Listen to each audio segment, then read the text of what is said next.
2 élus du Parti Projet Montréal ont déclaré ouvertement il faut écœurer les automobilistes et quand ils seront assez écœurés, on va s'arranger pour trouver d'autres rues pour les écœurer encore plus. On a plein d'actions, dont certains suscitent parfois la controverse, comme récemment. La gestion de la Ville de Montréal, c'est une des pires gestions à l'heure actuelle municipale au monde. Pourquoi faire vous passer votre temps en lieu du stationnement et que le monde tourne en rond? On les enlève pas pour le plaisir. Là. On est à peu près tous propriétaires d'une voiture ici. Disons que la chaîne a débarqué, ça fait une couple de temps, puis il est temps qu'il y ait du changement. Les niveaux de nid de poule, les voitures ne sont pas capables d'aller très vite. Alors, c'est juste un commentaire, il faut le souligner. C'est de l'apaisement de la circulation à moindre coût. Alexandra Lavoie pour Robin News et je suis présentement à la taverne Les Torchers puisque Action Montréal faisait un événement pour pouvoir parler de sa plateforme électorale. Comme vous le savez, cette année, nous aurons des élections ici pour la mairie de la Ville de Montréal. Donc, puisque Gilbert Thibodeau, qui est le chef du parti, n'est pas vraiment plateformé au niveau des médias grand public, nous avons pris l'opportunité de venir ici pour parler aux gens. Premièrement, pour savoir leur opinion sur la gestion de la Ville de Montréal sous le gouvernement de Valérie Plante et également de parler avec le chef, Gilbert Thibodeau, à propos de ses idées, de ses politiques et de qu'est-ce qu'il pense de la gestion actuelle. Je vous laisse sur le reportage complet. Depuis son entrée en place en 2017, on a maintenant 8000 employés de plus à Montréal et on n'a pas plus de services qu'on avait. La dette est en train d'exploser. Les déficits... c'est déficit par-dessus déficit. L'équipe Action Montréal n'a pas d'élus actuellement à l'Hôtel de Ville et il ne couvre que les partis où il y a des élus. Donc, il y a 2 partis où il y a des élus à Montréal. Il parle un peu plus d'eux. Disons que je leur pardonne. Mais à partir du mois de mai, il n'y aura plus de grosses activités à Montréal. Donc, on prévoit que les journalistes vont commencer à couvrir les 3 partis. Il n'y en a pas d'autres pour le moment déclarés candidats officiels à la mairie de Montréal. Il y a plusieurs choses que le Parti Projet Montréal a mis en place qui retardent énormément la construction de logements, qu'on les appelle abordables sociales, peu importe, condos, maisons, triplex, duplex, peu importe. Dans notre programme, c'est clair qu'on doit réduire le temps de livraison des permis, en gardant quand même le professionnalisme en fonction de l'environnement, en fonction du secteur. La gestion de la Ville de Montréal, c'est une des pires gestions à l'heure actuelle municipale au monde. Pas dur à comprendre. On était classé parmi les 10 villes les meilleures où vivre au monde il y a 10 ans. On est rendu la 215e ville, la meilleure ville au monde où vivre. Et puis on est les plus taxés au monde, le Québec, à l'heure actuelle. La Ville de Montréal est la ville la plus taxée au Canada. Les rues sont pires que ceux à Gaza. On est à Montréal, là. Pas de guerre encore. Là. Valérie Plante, c'est un zéro. C'est une dame, premièrement, elle est vice-présidente du C40 mondialiste. Et puis, ça veut faire des villes de 15 minutes, ce qui est irresponsable, ça n'a pas de bon sens. Les centres sportifs, on parle souvent des jeunes délinquants, des gangs de rue à Montréal. Ça augmente, c'est incroyable. C'est un fléau au niveau de la drogue, à plusieurs niveaux.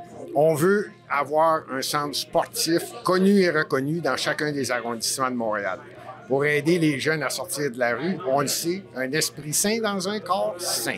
Comment voulez-vous aider le phénomène de l'itinérance? On parle de 5000 personnes. Personnellement, je ne crois pas à ça. Je dirais plutôt qu'on s'en va vers 10 000. Si on veut vraiment les aider, j'espère qu'on ne pense pas que c'est une industrie. Actuellement, ce qu'on fait, au lieu d'essayer de les sortir de la rue, on leur offre des endroits où on peut leur donner de la drogue en donnant comme raison, c'est bon pour... Au moins, ils n'auront pas de mauvaise drogue. Je ne sais pas si c'est une industrie quand on fait ça. On va plutôt au Parti Action Montréal du côté, on va t'aider, et non seulement on va t'aider, on va t'encercler avec les psychiatres, les psychologues, tous les besoins nécessaires autour d'un itinérant qui a débarqué du système de façon à faire en sorte qu'ils veulent s'en sortir. Dans les rues de Parc Extension, et les niveaux de nid de poule les voitures ne sont pas capables d'aller très vite. Alors, c'est juste un commentaire, il faut le souligner. C'est de l'apaisement de la circulation à moindre coût. Si, en effet, on déplace le parking qui est de 37 places, je vous le rappelle, qui est déjà pas suffisant, et qu'on diminue le nombre de parking, ça devient impossible pour le stade parce qu'on n'y arrive déjà pas. Et nous, ce qui nous désole, c'est qu'on n'a pas été partie du dialogue. Donc, tout ce que vous proposez, est-ce qu'on peut, à un moment donné, se dire on va considérer les réalités des deux parties et s'arranger et trouver une solution? Pourquoi faire vous passez votre temps à enlever du stationnement et que le monde tourne en rond? Monsieur disait tout à l'heure qu'il sauve 30% de transport de terre avec des camions. Là, tu regardes, Provigo, vous avez enlevé 9 places de stationnement. Un peu plus loin, quand ils ont changé des tuyaux, ils en ont enlevé 10. Boulevard Monque, puis le Jolicoeur, ils en ont enlevé 11. Là, ces gens-là, là, ils tournent en rond. Si vous dites que c'est pour les gaz à effet de serre, vous tirez dans le pied. En fait, quand on fait des nouveaux aménagements, c'est pas tant juste pour les gaz à effet de serre que de s'assurer de la résilience du territoire. Où vous mentionnez qu'il y a des places qui ont été enlevées, on les enlève pas pour le plaisir. Là, on est à peu près tous propriétaires d'une voiture ici, là, à une exception près. Puis, mais on utilise aussi la bicyclette, puis on utilise aussi la marche. Fait que l'important pour le Sud-Ouest, c'est de s'assurer qu'on soit capable de drainer. Alors, on a fait des infrastructures drainantes. On n'a pas une stratégie comme vous le présentez, mais on multiplie les initiatives. On a plein d'actions, dont certains suscitent parfois la controverse, comme récemment, parce qu'on enlève 3 places de stationnement pour placer des végétaux puis un arbre. Et oui, on fait ce genre de choses-là sur le plateau. Et c'est pour ça que les gens nous ont élus, puis on va continuer de le faire. Disons que la chaîne a débarqué, ça fait une couple de temps, puis il est temps qu'il y ait du changement, tu sais, parce que quand on voit que quelqu'un qui a tant de pouvoir et qui n'a pas beaucoup de consultation avec les citoyens, c'est dangereux pour la démocratie. On veut pas juste que Plante s'en aille, on veut que sa garde rapprochée, puis qu'ils sont partis, s'enlèvent de là, qui nous donnent notre chance à nous. Par exemple, un exemple bien simple. Les vignettes pour stationner votre automobile. Là, en ce moment, il y a des prix de fou. Comme 400 quelque chose sur le Gâteau Montréal, ici. 400 $ la première auto. La deuxième, c'était 666 $ l'année passée. Les pistes cyclables sans demander à la population. Les gens n'ont plus de place pour stationner. Des fois, ils stationnent à 1 km, 800 mètres de leur résidence. Les pistes cyclables, il y en a trop. Ça n'a pas de bon sens. Puis, ils sont pas utilisés. Pourquoi déneiger les pistes cyclables que quand tu déneiges pas les trottoirs? Ça n'a aucun sens. Premièrement, on est nullement contre les pistes cyclables. Ce qu'on est contre, c'est l'improvisation instantanée. Je ne sais pas si c'est fait sur le coin d'une table. 2 élus du Parti projet de Montréal ont déclaré ouvertement il faut écœurer les automobilistes et quand ils seront assez écœurés, on va s'arranger pour trouver d'autres rues pour les écœurer encore plus. Il faut nuire à la possession de la voiture individuelle, il faut nuire à l'utilisation de la voiture au centre-ville. Et la congestion est une solution. Rendre la vie difficile aux automobilistes est une des solutions. Alors, lorsque on fait ça, on le fait en pleine connaissance de cause. On se dit, on va retirer la voiture de là où elle nuit le plus, autour des parcs, autour des écoles, dans les parcs, et puis elle va aller ailleurs. Puis dans le ailleurs, ça va devenir moins confortable. Puis il faut rétrécir ces rues-là, il faut les rendre plus étroites, il faut mettre des dos d'âne, il faut mettre plus de feux de circulation. Puis après, si ça ne suffit pas, il faut aller encore plus loin. L'objectif n'est pas de décourager les automobilistes. Mais oui, là, ça devient, je ne sais pas si c'est une maladie, je ne sais pas ça vient d'où l'idée de dire on va éliminer le stationnement, donc les automobiles vont disparaître. Je ne sais pas qui est parti cette idée-là. Notre position est claire là-dessus. Il ne faut pas toucher aux petits commerçants. C'est le nerf de la guerre, c'est 80% de l'économie de Montréal, c'est les petits commerçants, les rues commerciales. Je vais vous en nommer 2-3, vous les connaissez, là, Saint-Hubert, Sainte-Catherine, Saint-Laurent, Saint-Denis, Fleury. Pour ceux qui connaissent Montréal, Saint-Jean-Baptiste à Pointe-aux-Trembles. On peut aller à Moncton, dans Côte-des-Neiges, Notre-Dame-de-Grâce. Là. Il y a des rues commerciales nécessaires et on a besoin de gens qui se déplacent en automobile. C'est pas vrai que tout le monde va se déplacer en vélo. On est une ville nordique, premièrement. Et deuxièmement, il y a des gens qui se déplacent avec leurs enfants. Saint-Urbain, vous venez de le dire, on va perdre 450 places à Montréal. Et ce n'est qu'un secteur. On n'est pas à longueur de Saint-Urbain qui va être fait au complet. Ça va être fait très bientôt. On parle de 450 places. Totalement ridicule. Ce qu'on a l'intention de faire, retirer carrément les pistes cyclables ou reconfigurer si ce n'est pas improvisé et qu'il y a un sens à dire oui, il mérite d'avoir une piste cyclable sur ça. Ce qui est certain, Bourbonnière, Christophe-Colomb, Saint-Denis, Saint-Urbain, ça c'est un axe nord-sud. Jamais on touche à une artère principale avec une circulation automobile évidente. Jamais on réduit la circulation. C'est la seule et unique façon d'écœurer les gens de venir dans le centre-ville parce qu'ils sont pas capables de s'y rendre et encore pire, ils sont plus capables de s'en sortir. Alors évidemment qu'il y a des pistes cyclables qui vont carrément être retirées. D'autres, pas parce qu'Action Montréal n'aime pas les pistes cyclables. J'ai 2 vélos. J'en ai un pour moi et un pour la visite. C'est pas le point de dire on n'aime pas les pistes cyclables. Le point est de dire pourquoi ne pas devenir logique. Vient un moment donné où il y a un illogisme. Je termine en disant, pendant qu'on est dans le sujet, les vélos Bixi, location de vélos.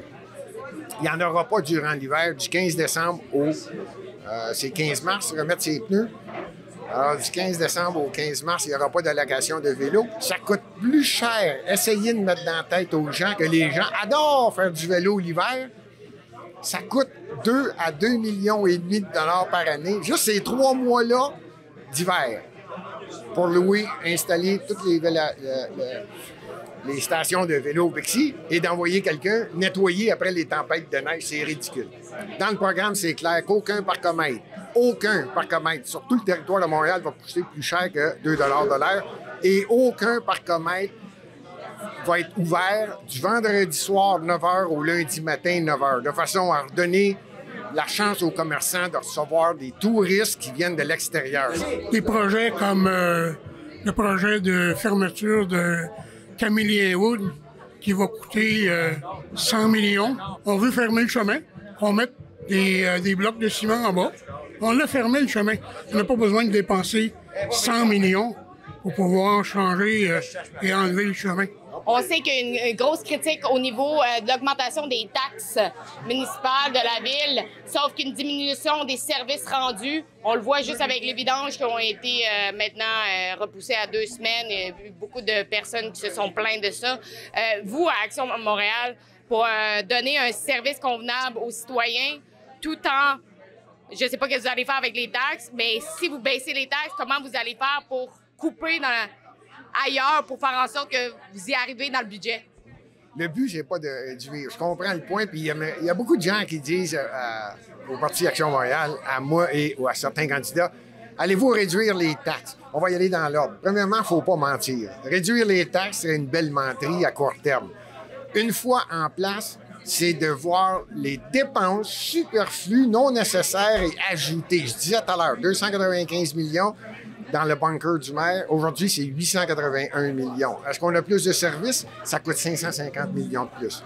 À Montréal, il y a 103 élus. 103 élus, il y a 1 800 000 personnes. 103 élus. À New York, il y a 8 millions de personnes, il y a 51 élus. À Toronto, il y a 3,5 millions de personnes. Il y a 25 élus. À Montréal, il y a 1 800 000 personnes. Il y a 103 élus. On veut faire une demande au premier mandat au gouvernement du Québec, comme il s'est fait à Québec. À Québec, le maire Labombe a demandé une réduction du nombre d'élus. Le gouvernement y a accepté. Arrive-nous avec une nouvelle façon de faire le découpage de ta ville. Ça a été accepté. Ils sont passés de 27 à 21. À Toronto, il était 44. Ils ont dit, on est trop. Le premier ministre, Ford, pour ne pas le nommer, a dit, arrivez-moi avec votre plan. OK, on réduit de 44 à 25. À Montréal, il y en a 103. Alors, le but, nous, c'est de réduire l'embonpoint de la Ville de Montréal de façon à mieux servir l'ensemble des citoyens.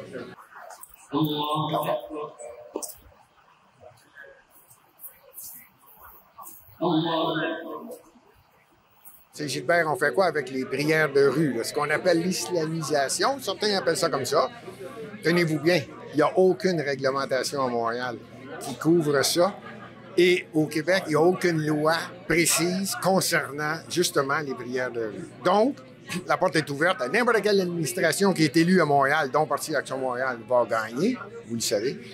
C'est de faire la réglementation de façon à ce que ceux qui font des prières de rue soient conscients que ce qu'ils font actuellement, c'est dans le public. Donc, ils occupent un espace public, que ce soit un trottoir, que ce soit une rue, que ce soit un endroit comme dans le centre-ville, où il y a certains endroits où ils sont utilisés, de façon à ne pas nuire. Et ça, c'est très important que la réglementation soit claire et précise, pas pour empêcher les prières de rue, pour carrément les rediriger dans des mosquées, dans des endroits de culte, dans des endroits qui sont fermés, qui ne sont pas à la vue du grand public, surtout lorsqu'ils dérangent. Je résume, il n'y en aura plus de prières de rue. N'oubliez pas d'aller sur rebelfieldreports.com si vous voulez soutenir notre journalisme. Vous pouvez faire un don. Ça peut être juste quelques dollars. Merci en avance de nous soutenir puisque nous ne prenons pas l'argent directement dans vos poches. Donc, merci. Et encore, n'oubliez pas de vous abonner à notre chaîne YouTube.